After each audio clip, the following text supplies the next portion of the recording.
Salut! Aujourd'hui je suis trop content de faire cette vidéo. Je vais vous montrer le build le plus satisfaisant de Diablo 4, l'autobomber explosion macabre sur le Necro. Un autobomber, c'est un build qui va reposer sur une mécanique spécifique pour faire tout exploser à l'écran. C'est sur Pass of Exile que j'ai découvert ce genre de build et j'en suis tombé amoureux. Ça ressemble un petit peu à un build de trombe sur Diablo 3. Ici, c'est un build qui va faire exploser tous les cadavres à proximité quand on va passer en brume de sang.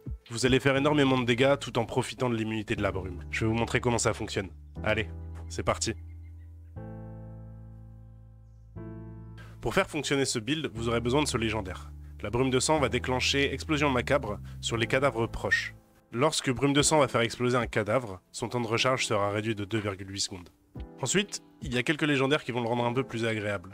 Sur les bots, lorsque vous êtes inarrêtable, vous gagnerez en vitesse de déplacement et vous pourrez vous mouvoir librement parmi les ennemis. Sur les gants, brume de sang va laisser une traînée de sang qui réinfligera des dégâts et notre vitesse de déplacement ne sera plus réduite lorsque brume de sang est active, donc on pourra aller encore plus vite. Sur le torse, on va prendre 2 guerriers squelettes en plus, vous verrez que les guerriers squelettes vont nous aider à générer des cadavres. Sur le collier, les compétences vont infliger des dégâts en plus selon notre ressource principale disponible au lancement, et comme on sera toujours full ressources, ça augmentera beaucoup nos dégâts tout le temps. Sur le deuxième anneau, plus d'attaque speed pour les invocations, ce qui nous générera plus de cadavres et plus de stun aussi sur les mages squelettes. Au niveau des statistiques, on va privilégier l'intelligence, le crit, le niveau d'explosion macabre, la vitesse de déplacement et les dégâts physiques. Maintenant, dans le livre des morts, on va prendre les guerriers squelettes faucheurs avec la deuxième rune. Vos faucheurs ont 15% de chance de découper la chair, ce qui va créer un cadavre. Ça, ce sera très utile en mono-cible, sur les élites ou sur les boss pour générer un peu plus de cadavres. Pour les mages squelettes, on va prendre l'ombre avec les chances de stun. Et pour le golem, les chances de faire tomber des cadavres quand il va perdre 20% de son maximum de points de vie. En ce qui concerne les compétences, en clic gauche, on va prendre décomposition. C'est une canalisation qui va faire apparaître des cadavres utilisables toutes les 2,5 secondes. Et on va prendre les 2 points de passif pour augmenter les dégâts de nos pets, tout simplement, pour pouvoir descendre le long de l'arbre. Pour les compétences principales, on va juste prendre chair dépecée, qui augmentera nos chances de générer des cadavres quand on fera des dégâts aux cibles, pour la génération de cadavres. Ensuite, dans les compétences cadavériques, on va prendre brume de sang qui va détonner nos cadavres, et les 2 passifs ici pour laisser un cadavre toutes les secondes, donc pendant 3 secondes, ça fera 3 cadavres. Et ensuite, explosion macabre à fond, pour tout simplement augmenter ses dégâts, et on va prendre le rayon d'explosion, et les dégâts supplémentaires pour les cibles étourdies, puisqu'on va étourdir grâce à nos mages squelettes, et à notre décrépitude. Donc dans les malédictions, comme je viens de dire, on prend décrépitude, et on va prendre décrépitude renforcée. Les cibles affligées par décrépitude ont jusqu'à 10% de chance d'être étourdies quand on leur fait des dégâts, donc plus de chances d'étourdir, donc plus de dégâts. Et enfin, caresse de la mort, vous infligez 6% de dégâts supplémentaires aux cibles à proximité. Et les dégâts qu'elle vous inflige sont réduits de 9%, on sera toujours à proximité des monstres, puisque on sera une petite bouboule qui fait tout exploser. Et enfin, dans les compétences ultimes, on va prendre l'armée des morts, parce que les squelettes qu'ils vont faire apparaître ont 15% de chance de laisser un cadavre derrière eux. Aussi, il me restait 3 points, j'ai décidé de les mettre dans les dégâts et les points de vie des guerriers squelettes pour qu'ils puissent rester en vie plus longtemps et que j'ai pas besoin de les gérer. Donc en principe, c'est assez simple. Vous allez appuyer sur votre brume de sang, il y aura des cadavres au sol, les cadavres vont exploser, ça va faire exploser tous les monstres et ce sera une réaction en chaîne. Là, vous voyez que la brume de sang a un cooldown de 19 secondes. Ici, j'ai déjà quelques cadavres au sol que j'ai préparés. Si j'appuie sur brume de sang, ça fait exploser tous les cadavres et ma brume de sang est déjà redispo puisque sur mon arme, j'ai 2,8 secondes de temps de recharge lorsque je fais exploser un cadavre. En ce qui concerne la réaction en chaîne, on va essayer de paquer des monstres et vous voyez plutôt.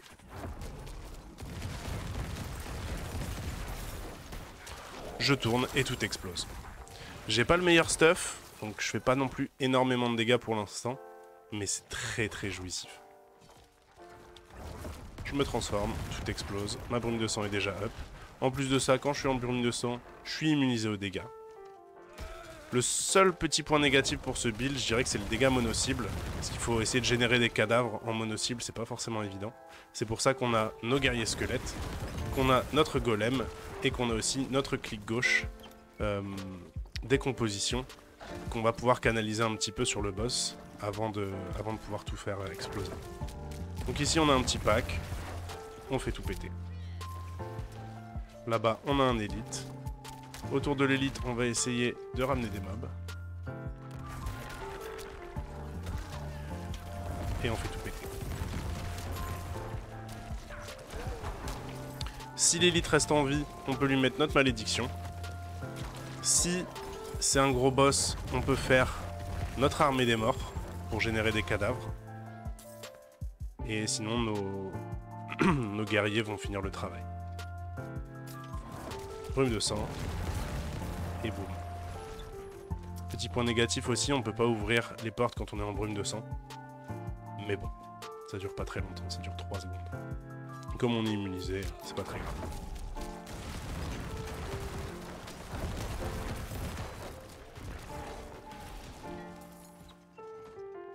Sur les élites, vous verrez que parfois, ma brume de sang ne revient pas...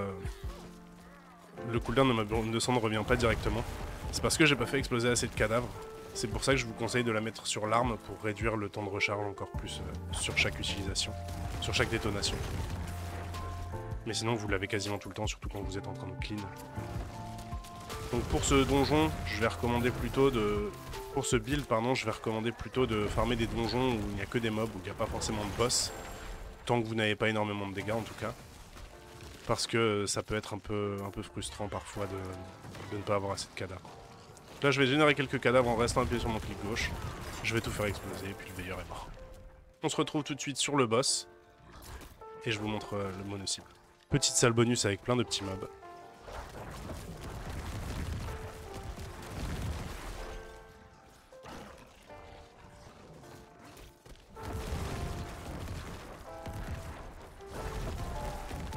Et je spam. Et je spam. Et je spam. Et je spam. C'est trop bien. C'est trop bien.